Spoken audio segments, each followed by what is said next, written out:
Buenas tardes a todos de nuevo, ¿qué tal? Pues ayer comencé a hablarles de este capítulo 4, ¿verdad? Sobre grupos cíclicos. Eh, y pues comenzábamos viendo la definición, algunas propiedades, ¿verdad? En resumen, vimos que hay algunos teoremas acá que aparentemente están un poco más elaborados, enredados, sus demostraciones, ¿verdad? Con respecto a, o comparando con las que habíamos visto anteriormente, que eran unas pocas líneas, ¿verdad? En estos capítulos 2 y 3. Y aquí pues sí hay algunas demostraciones de teoremas que son un poco más elaboradas. Vimos que las principales herramientas son propiedades de entero, ¿verdad? Puesto que aquí, como los grupos cíclicos están definidos como conjuntos, así como este, ¿verdad? Que tiene potencias de algún elemento, ¿verdad? Esos exponentes, recuerden, aquí solo los definimos como que puedan ser enteros, positivos, ¿verdad? O enteros realmente, no importa si positivo o negativo. Eh, y entonces tiene como que sentido, ¿verdad? Que las propiedades de enteros sean bastante útiles acá, como eh, el algoritmo de división, ¿verdad? Que se utilizó en este teorema. Y bueno, les traía esto aquí en una presentación ya como resumido o qué sé yo, puesto de una forma más agradable para verla. En este teorema también, ¿verdad? Vimos que las propiedades que se utilizaban aquí eran propiedades de el máximo común divisor, ¿verdad? Que es un concepto también que se introduce cuando uno está estudiando propiedades de números enteros, ¿verdad? Entonces les decía que tengan presente, ¿verdad? Que en este ámbito, digamos, en el cual se trabaja mucho, ¿verdad? Con enteros, pues considerar, ¿verdad? Cuando estén haciendo algún problema o leyendo algo, considerar que es posible que alguna propiedad de enteros me sirva para poder resolver o entender algo, ¿verdad? Ok, nos quedamos estudiando la demostración de este teorema 4.2, que les decía que es algo como bien técnico la conclusión del teorema, y que se utiliza más como para comprobar otros resultados, ¿verdad? Y vamos a ver que vamos a estar más adelante un par de veces por lo menos llamando a este teorema para justificar alguna afirmación. Eh, Igual que el primer teorema que veíamos ayer, pues tenía algunas consecuencias, ¿verdad? Algunos corolarios, pues este también, ¿verdad? Y son los siguientes. Igual que en el caso de ayer, estos corolarios sí tienen la mayoría de los casos, pues demostraciones cortas que son solo de prácticamente utilizar el teorema principal. Entonces, veamos por lo menos qué es lo que dice, ¿verdad? Para ya recuerden que estos teoremas ya se vuelven como propiedades para nosotros que las utilizamos para eh, resolver problemas y para entender otros conceptos también, ¿verdad? Fíjense, en un grupo cíclico finito, el orden de un elemento divide al orden del grupo. En un grupo cíclico finito, el orden de un elemento divide al orden del grupo, ¿verdad? O sea que tengo un grupo cíclico, ya recuerden que les decía que los prototipos de grupos cíclicos finitos eran los grupos aquellos ZN, ¿verdad? Entonces, si tengo alguna en particular, digamos Z8, y yo tengo algún elemento de Z8, ese corolario me dice que eh, el orden de cualquier elemento que esté ahí, ¿verdad? Que son los enteros del 0 al 7, tiene que ser un divisor de el orden del grupo, que es 8, ¿verdad? O sea que podemos decir también, aquí no es posible que el orden de un elemento, para empezar, no se va a poder pasar de 8, ¿verdad? Porque tiene que ser un divisor. A lo más entonces podemos encontrar un elemento de orden 8. Y lo otro es que si hay algún otro elemento que tenga orden eh, distinto de 8 o de 1, recuerden la identidad por definición siempre va a tener orden 1. Pues si hay algún elemento que tiene otro orden, tiene que ser ese orden un divisor, ¿verdad? Si experimentamos un poco con los elementos de Z8, ¿qué pasa, por ejemplo? Bueno, el orden de 1, ¿verdad? Es 1, ¿verdad? Perdón, el orden de 0, perdón, que es la identidad, es 1, ¿verdad? Por definición. El orden de 1, ¿cuál sería? cuál es el entero más pequeño, tal que operado 1 de esa cantidad de veces me dé la identidad, pues sería 8, ¿verdad? 1 más 1 más 1 para que me dé 0 módulo 8, ¿verdad? Tengo que hacerlo por lo menos 8 veces, ¿verdad? Esa es la cantidad más pequeña de veces, ¿verdad? Realmente en que lo puedo realizar. ¿Cuál sería el orden de 2? Ah, bueno, si yo voy sumando 2, 2, 2, 2, ¿verdad? Si lo hago 4 veces me va a dar 8. Módulo 8 es 0, que es identidad, entonces el orden de 2 es 4.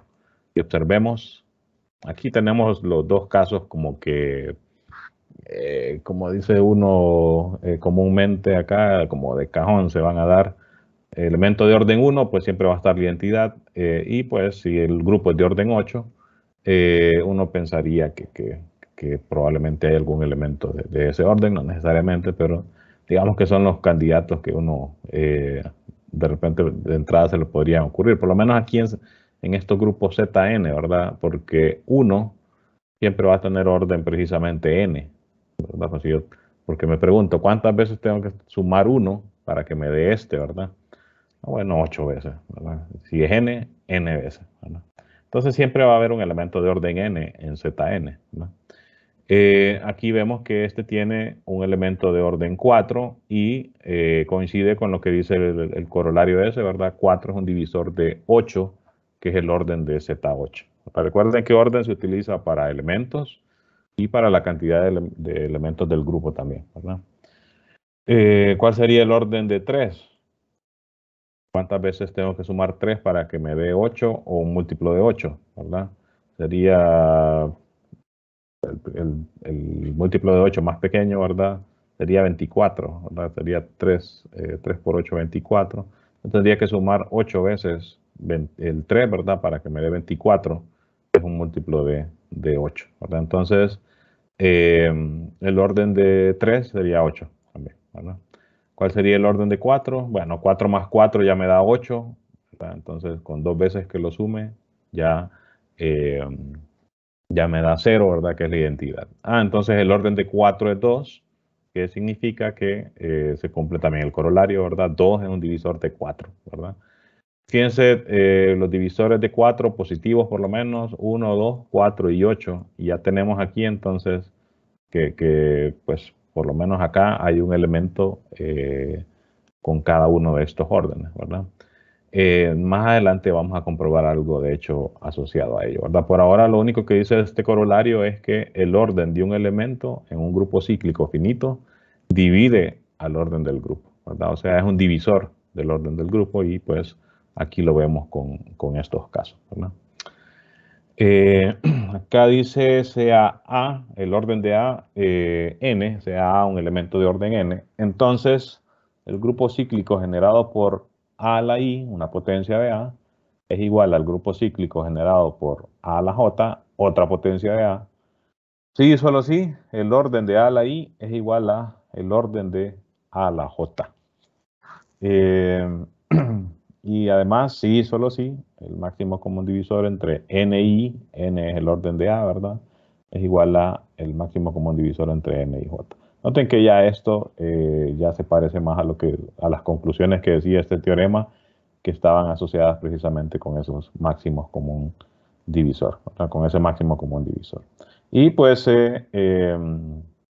nuevamente es como una propiedad, estas propiedades 2 y 3, por ejemplo, es como algo bien como utilitario, o sea, quizás no me dice algo tan claro como lo que sí dice este corolario 1, ¿verdad? Que uno lo puede interpretar así bien prácticamente. Esto también pues lo vamos a utilizar más como herramienta de repente para justificar otras cosas o para resolver problemas, ¿verdad? Noten que es una especie de caso particular, ¿verdad? El anterior, en el caso de que I sea igual a 1, ¿verdad? Entonces, aquí 1 y aquí, si uno de esos enteros es 1, entonces ese máximo común divisor va a tener que ser 1. O sea que 3 es un caso particular de 2. K, elemento de Zn, es generador de Zn, sí y solo sí, el máximo común divisor de n y k es 1. Si recuerdan, creo que había mencionado esto ayer, ¿verdad? Y pues aquí ya lo tenemos enunciado como un teorema, un corolario, ¿verdad? Una consecuencia del teorema anterior. Déjenme buscarlo aquí en el libro. Creo que para eso, no recuerdo si argumentan. Fíjense, aquí están las demostraciones de esos corolarios, a lo más 5 o 6 líneas, ¿verdad? Y utilizando el teorema, ¿verdad? Por la conclusión del teorema tal, ¿verdad? Obtenemos tal cosa. Por el teorema tal, ¿verdad? Que es el que se acaba de comprobar, ¿verdad? El último que analizamos ayer, se cumple tal cosa. O sea que es una pura aplicación directa, ¿verdad? Del teorema. De hecho, aquí solo dicen, los siguientes dos corolarios son casos especiales, importantes, ¿verdad? Del corolario 2. O sea que ni siquiera ponen una prueba, solo dicen, eso es un caso particular de este corolario, ¿verdad? Y entonces ahora sí ya podemos asegurar, ¿verdad? Que si en Z8, por ejemplo, ¿cuáles son los elementos de Z8 relativamente primos con 8? Bueno, 3 es uno de ellos, o sea que uno puede decir que Z8 lo puede escribir como el grupo cíclico generado por 3, ¿verdad? O sea, 3 es un generador. Y lo mismo con 5, ¿verdad? Que también es relativamente primo con 8. 6 ya no, ¿verdad? Y con 7 sería el otro caso, ¿verdad? Y el caso, digamos, más trivial que es 1, ¿verdad? Entonces, con ese corolario, para cualquiera de estos Zn, nosotros podemos decir, tal elemento definitivamente es un generador del grupo. ¿Por qué? Porque por ese corolario, con ser relativamente primo, ¿verdad? Ya podemos asegurar eso, ¿verdad? O sea que ayer habíamos visto que esos grupos cíclicos pueden tener varios generadores y aquí ya estamos diciendo bien en concreto cuáles son los generadores de cualquiera de estos grupos Zn, ¿verdad? Ok, entonces fíjense, estos teoremas, ¿verdad? Aparte pues, de lo que aprendemos en su demostración, por ejemplo, son importantes porque tienen varias consecuencias, ¿verdad? Y quizás este corolario, este inciso 4, es como la consecuencia más importante de ese teorema, ¿verdad?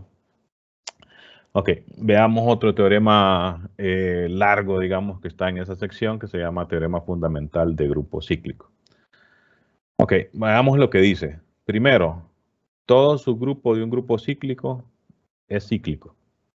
O sea que si yo automáticamente, recuerden cuando empezamos a hablar de subgrupos, yo les decía algo como, tratemos de construir, como forzar a tener un subgrupo de Z8. Entonces les decía algo como, ok, tiene que tener por fuerza la identidad. Si yo le agregaba 1, pues automáticamente iban a estar todos los demás, ¿verdad? Por la cerradura. Si yo agrego 2, por ejemplo, entonces por la cerradura tiene que estar 2 más 2, o sea, 4. Tiene que estar 2 más 4, o sea, 6. 6 más 2, 8, que es 0. 6 más 4, 10, que es 2, ¿verdad? Módulo 8. Y entonces ahí, si uno chequea la cerradura de todas las posibilidades, me quedan estos 4 elementos, ¿verdad? Y entonces lo que me está diciendo ese teorema es que como yo partí de un grupo cíclico, este automáticamente tiene que ser un grupo cíclico. Y si es cíclico, significa que tiene que tener un generador. Y aquí observen que el generador sería 2, ¿verdad? Porque todo elemento se puede escribir como una potencia de 2, ¿verdad? 2 a la 0 o 0 veces 2, ¿verdad? 2 a la 1 o 1 veces 2, ¿verdad? 2 a la 2, o sea, 2 veces 2. Y 2 a la 3, o sea, 3 veces 2, ¿verdad? Entonces, todos los elementos del grupo se pueden escribir como, entre comillas, potencias de 2, y entonces es cierto que este subgrupo de Z8 también en sí mismo es un grupo cíclico. ¿Qué me dice este teorema? Que independientemente de qué grupo cíclico tenga, cualquier subgrupo de él también va a ser un grupo cíclico. Ok, esa es una primera parte del teorema. Más aún dice, si el orden del grupo cíclico generado por A, que ya vimos ayer también que esto es lo mismo que decir el orden de A, ¿verdad? Si el orden de A es n, entonces el orden de cualquier subgrupo de del cíclico generado por A, es un divisor de n. Si el orden de un elemento es n, entonces el orden de cualquier subgrupo de es un divisor de n, ¿verdad? Y para cada uno de esos divisores, K de n, este grupo tiene exactamente un subgrupo de orden K. ¿Qué significa esto? Bueno, que por ejemplo, aquí en Z8, que es el que estamos utilizando aquí, tiene orden 8 y tiene estos divisores, ¿verdad? Entonces, lo que dice ese teorema es que para cada uno de estos divisores, Z8 va a tener un subgrupo de este tamaño, ¿verdad? Aquí tenemos entonces el subgrupo y aparte que es único porque dice aquí tiene exactamente un subgrupo de orden K, que sería como decir tiene un único subgrupo de orden K, ¿verdad? En este caso entonces sería este, ¿verdad? El subgrupo de orden 4 que tiene Z8. El subgrupo de orden 1 pues siempre va a ser el trivial, que solo tiene a la identidad. El subgrupo de orden 8, pues siempre va a ser el mismo, ¿verdad? ¿Cuál sería el subgrupo de orden 2? Bueno, fíjense que sería el generado por 4, ¿verdad? Porque este va a tener la identidad siempre, ¿verdad? Que es 0 veces 4, ¿verdad? Una vez 4, pues sería 4, ¿verdad?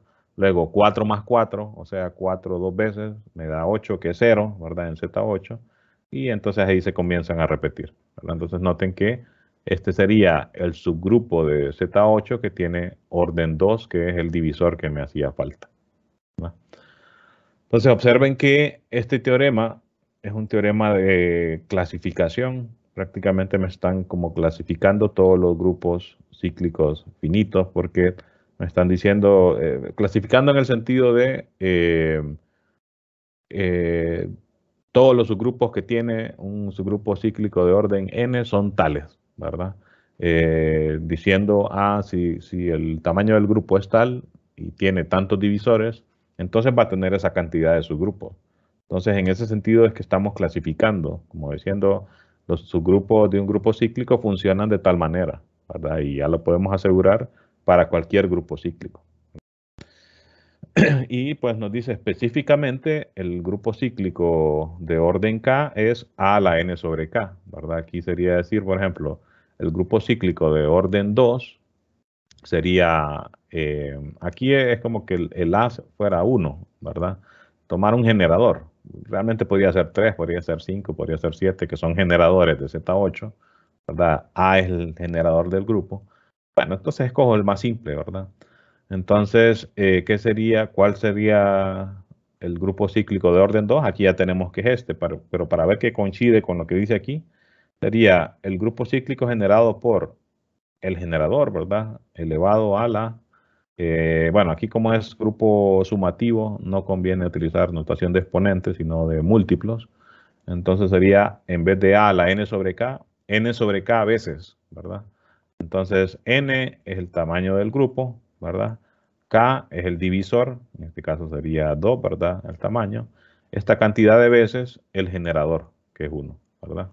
8 entre 2, 4, 4 por 1, 4, ¿verdad? O sea que coincide con lo que estamos diciendo aquí, ¿verdad? Entonces, fíjense, esa es la conclusión del teorema. Aquí pues estamos viendo en este ejemplo que sí, como que cuadra, ¿verdad? Lo que dice el teorema con el ejemplo particular, pero la fortaleza del teorema, y por eso se llama, se le dice teorema fundamental, porque funciona para cualquier grupo cíclico, ya sea esto o en general cualquier grupo cíclico abstracto, ¿verdad? Recuerden que esos grupos cíclicos siempre los podemos construir, ¿verdad? Comienzo con un grupo, tomo un elemento del grupo, entonces yo puedo siempre generar el grupo cíclico generado por A, ¿verdad? Que son las potencias de A, ¿verdad? A la 0, A la 1, etcétera, ¿verdad? Y esto siempre lo podíamos hacer partiendo de un grupo cualquiera.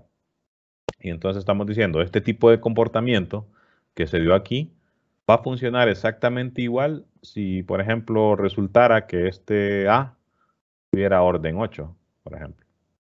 Si tuviera orden 8, entonces el comportamiento que se dio aquí con Z8 se va a dar aquí en este grupo cíclico de tamaño 8, ¿verdad? La prueba de este teorema, si vamos rápidamente antes de ir a estudiarla, noten que también es un poquito larga, ¿verdad?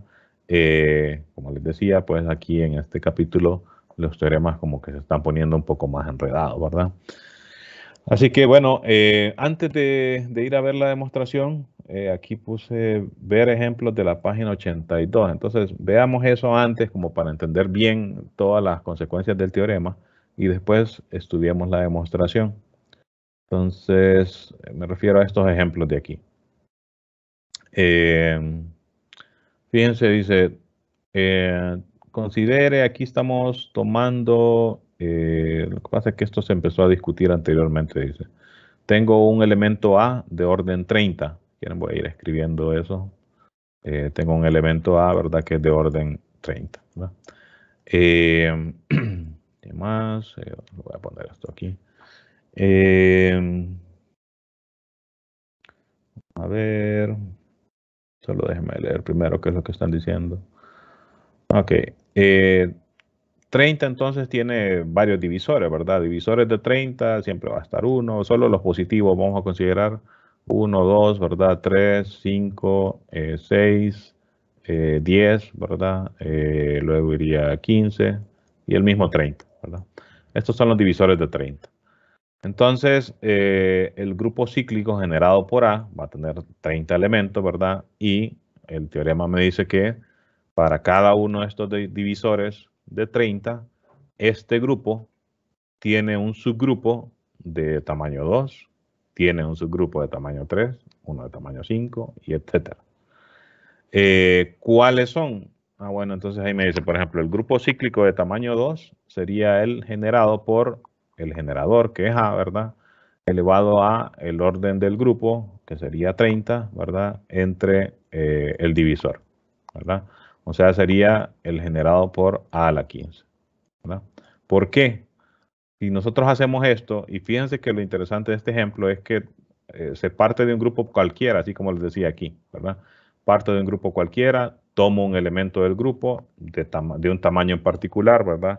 Obviamente no en cualquier grupo va a ocurrir que va a tener un elemento de orden 30, ¿verdad? Por ejemplo, Z8 no tiene un elemento de orden 30, entonces partimos de que este grupo pues tiene un elemento de orden 30.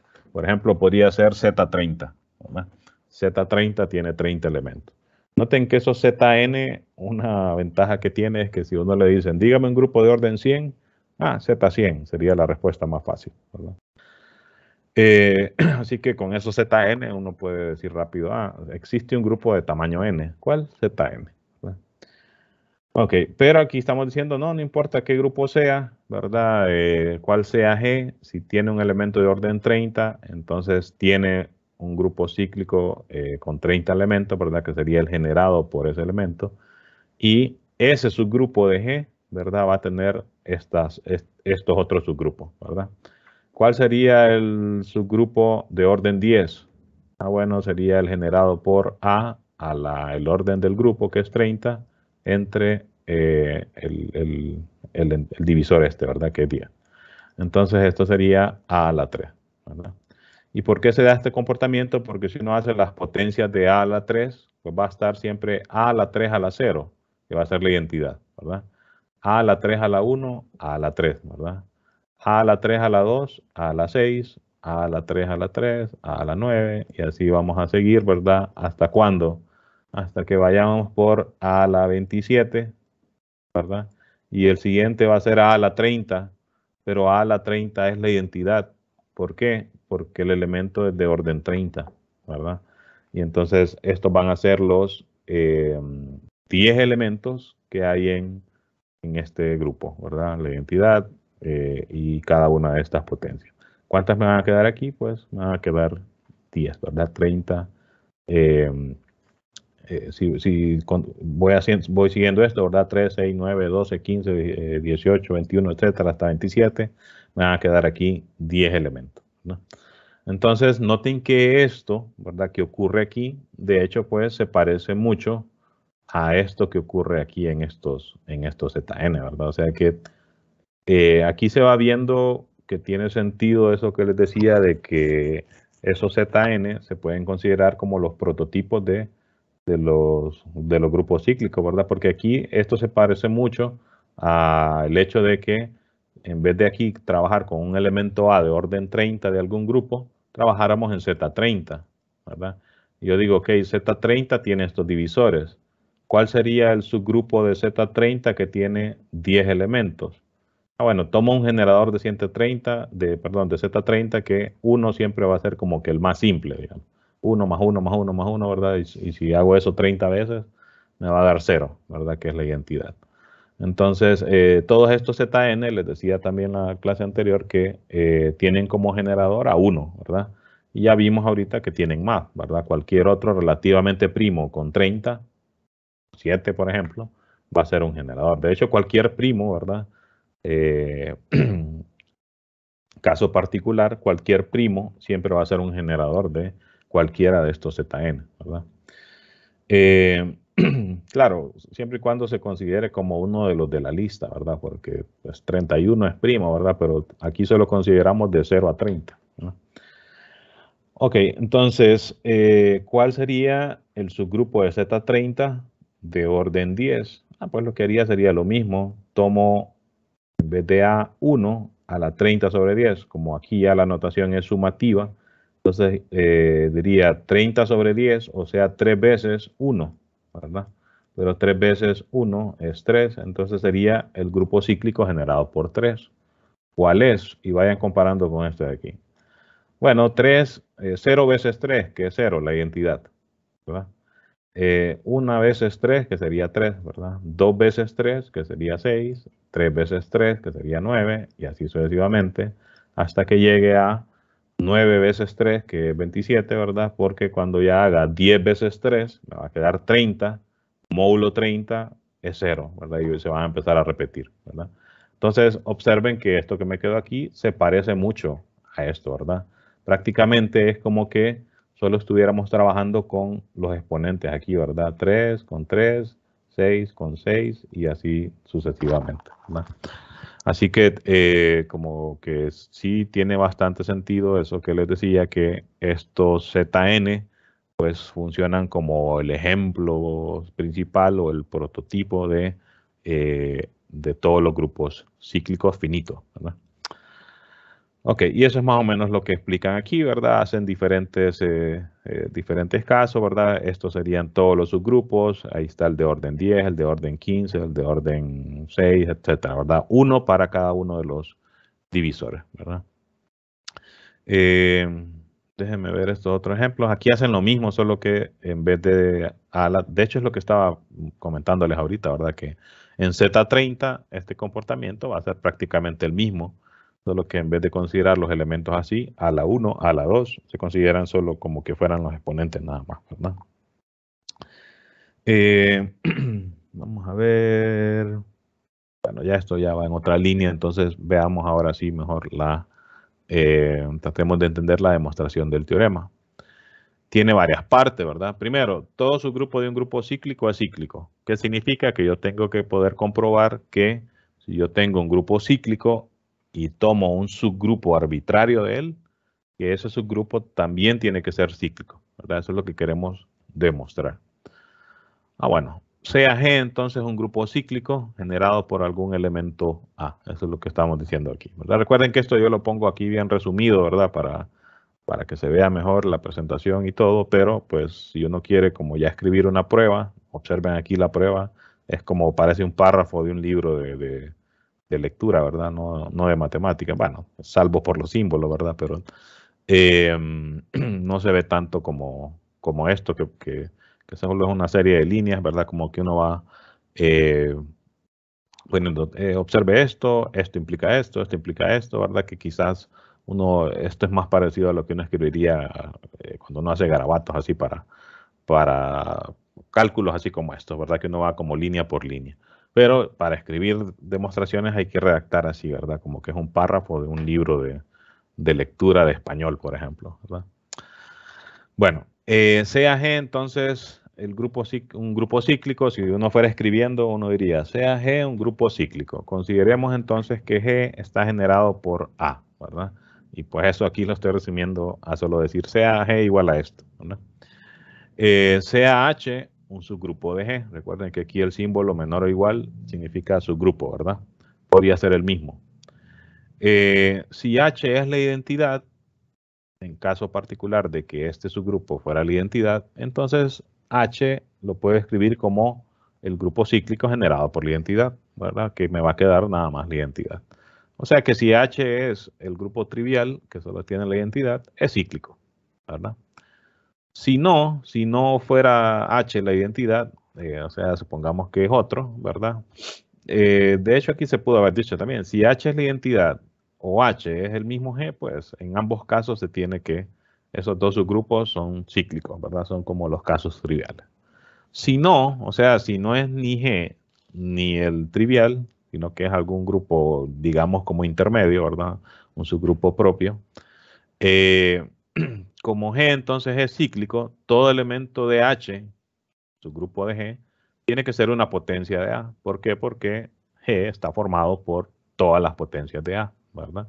Entonces H, estamos asumiendo que es un subgrupo de G, también tiene que estar formado por potencias de A, ¿verdad? Eh, para algún entero, ¿verdad?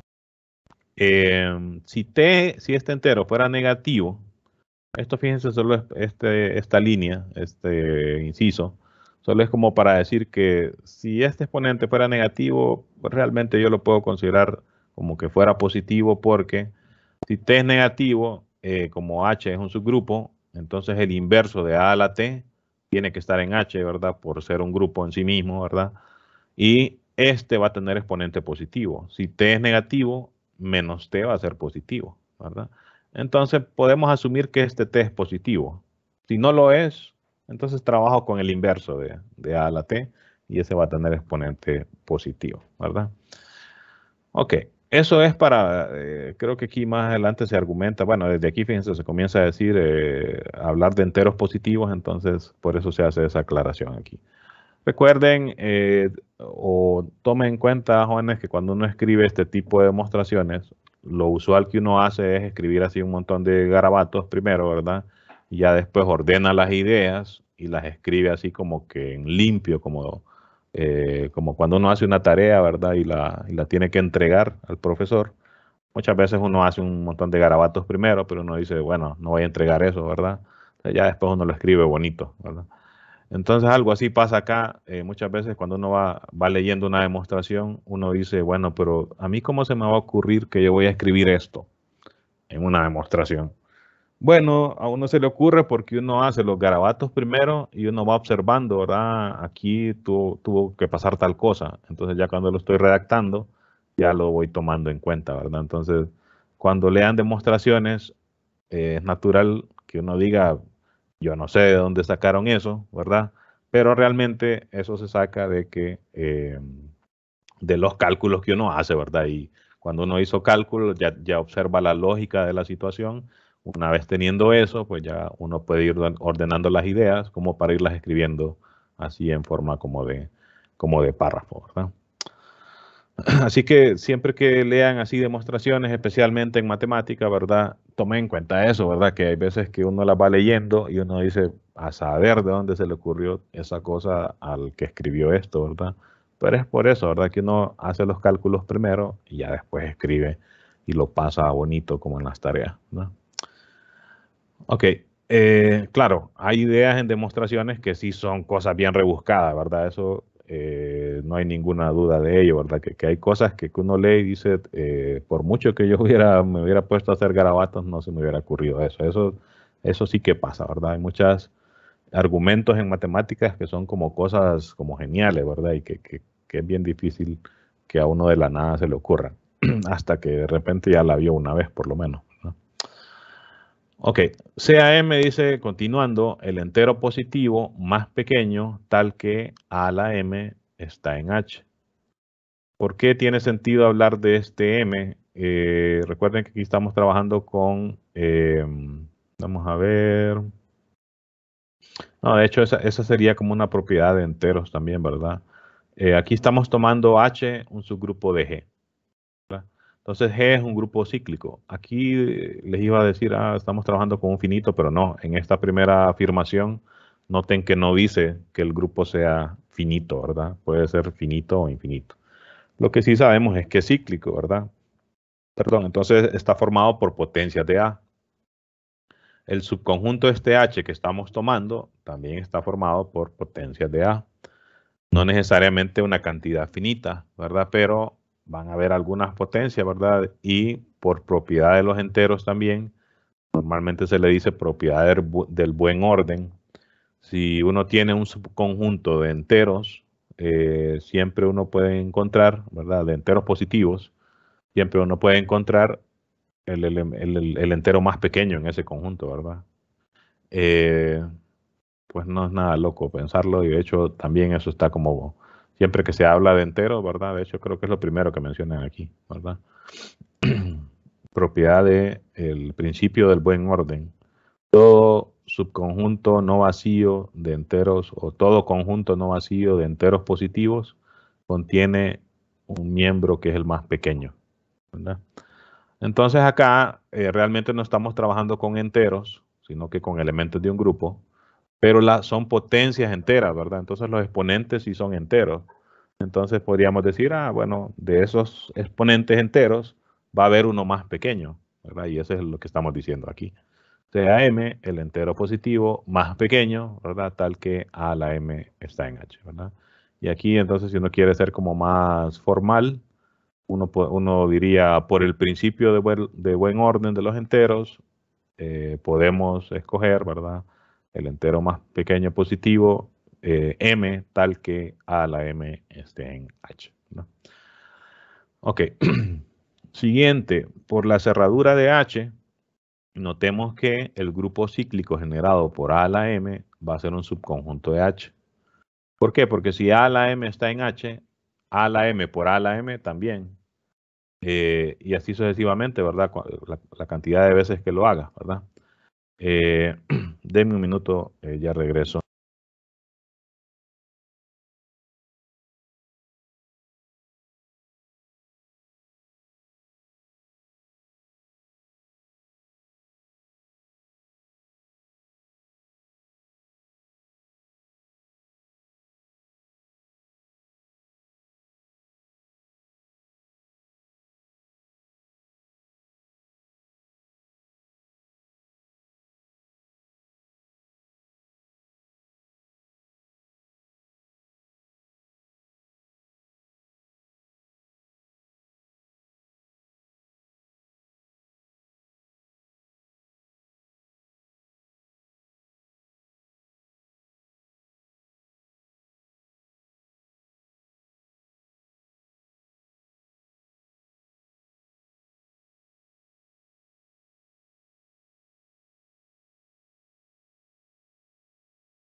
Ok.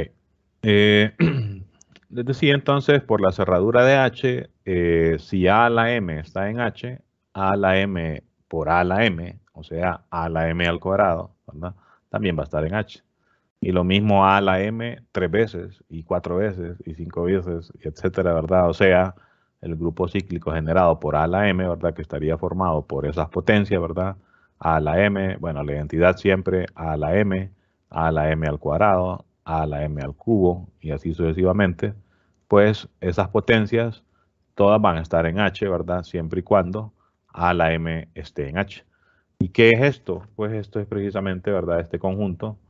Bueno, así como lo escribí aquí, estos son elementos, ¿verdad? Entonces, el conjunto de estos elementos, para no tener que escribir otra vez, el conjunto de estos elementos es precisamente el grupo cíclico generado por A a la M, ¿verdad? Que son las potencias de A a la M, ¿no? Ok. Siguiente, ¿verdad? En la demostración, estamos aquí. Por la cerradura entonces de H tenemos que A a la M es un subconjunto de H. Recuerden que era lo que queríamos comprobar, que todo subgrupo de un grupo cíclico es cíclico. Entonces aquí tenemos una parte, porque estamos diciendo, comencé con un H, subgrupo de G, y por lo menos estoy viendo que ese H tiene un subgrupo cíclico, ¿verdad? ¿Qué, qué me faltaría para llegar a que H es cíclico? Si yo pudiese comprobar que H es precisamente todo este conjunto, entonces va a ser cíclico, ¿verdad? Si este está contenido en este, entonces van a ser iguales y por tanto va a ser cíclico, ¿verdad? Entonces veamos que eso es lo que ocurre, ¿verdad? Veamos que se da la otra contenencia y por tanto la igualdad. Consideremos entonces un elemento arbitrario, B de H, ¿verdad? Como G, ¿verdad? Es el cíclico generado por A, entonces este B, bueno, ya habíamos dicho también, ¿verdad? Que H tiene que estar formado por potencias de A, ¿verdad? Porque H es subconjunto de G.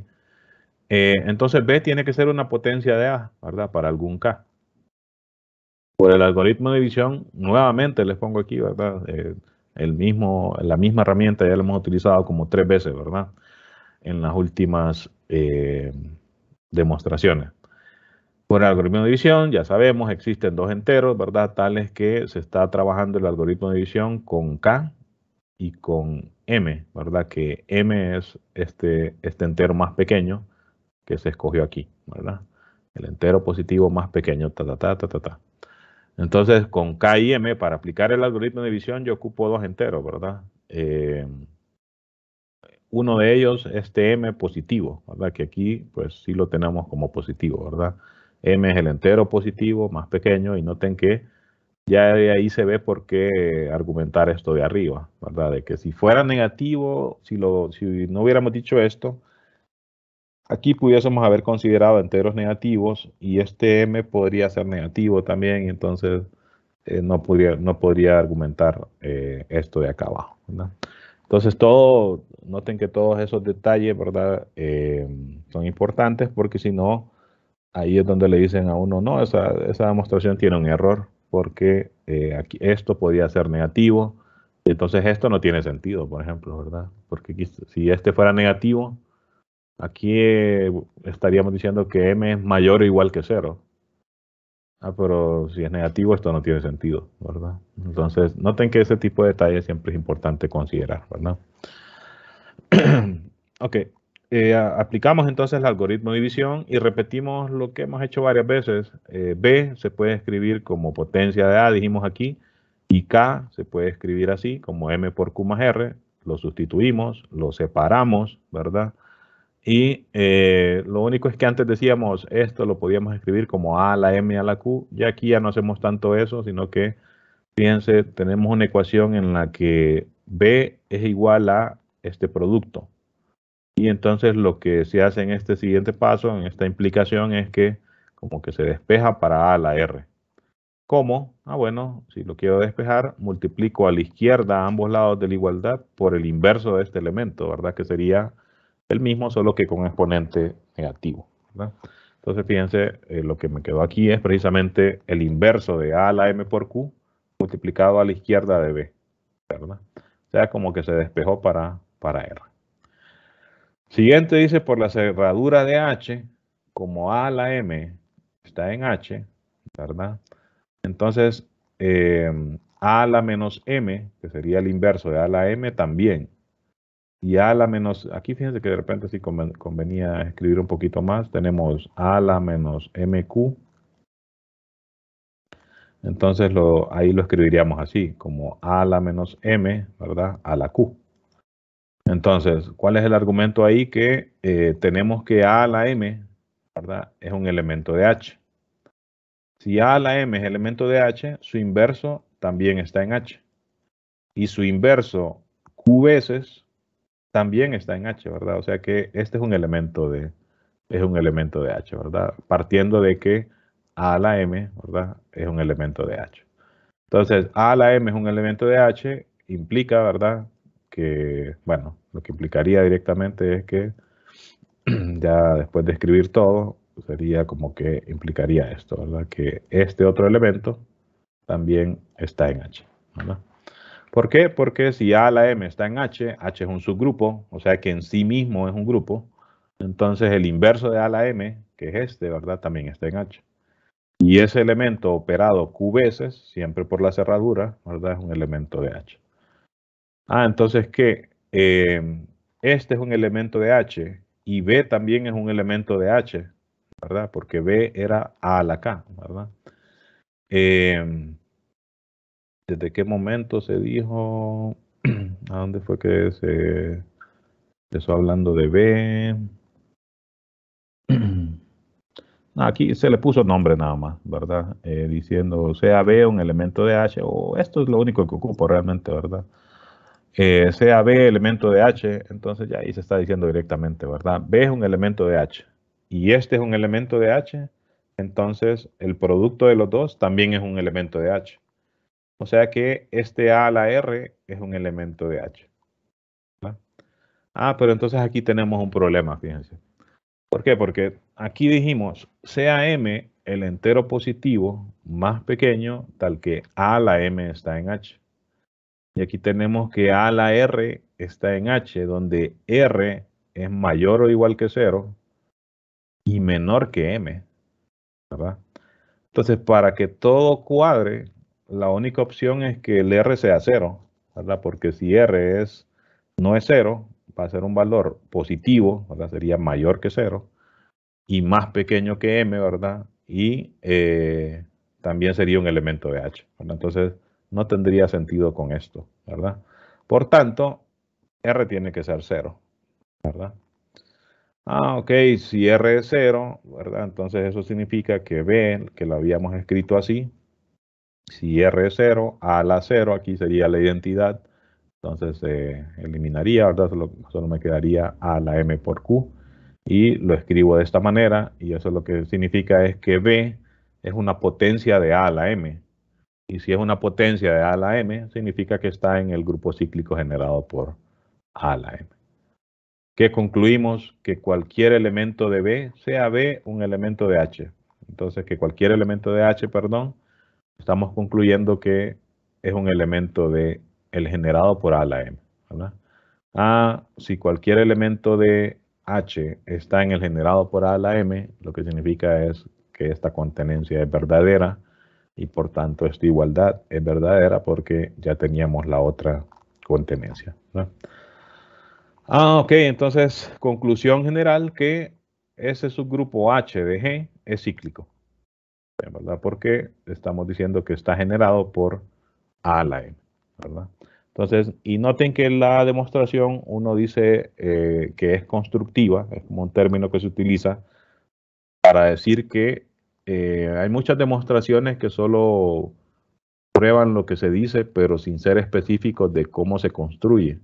Pero aquí sí está siendo específico porque se está diciendo escoja SM de manera que sea el entero positivo más pequeño, tal que esta potencia esté en H. Entonces aquí me están diciendo precisamente cómo hacer eso, ¿verdad?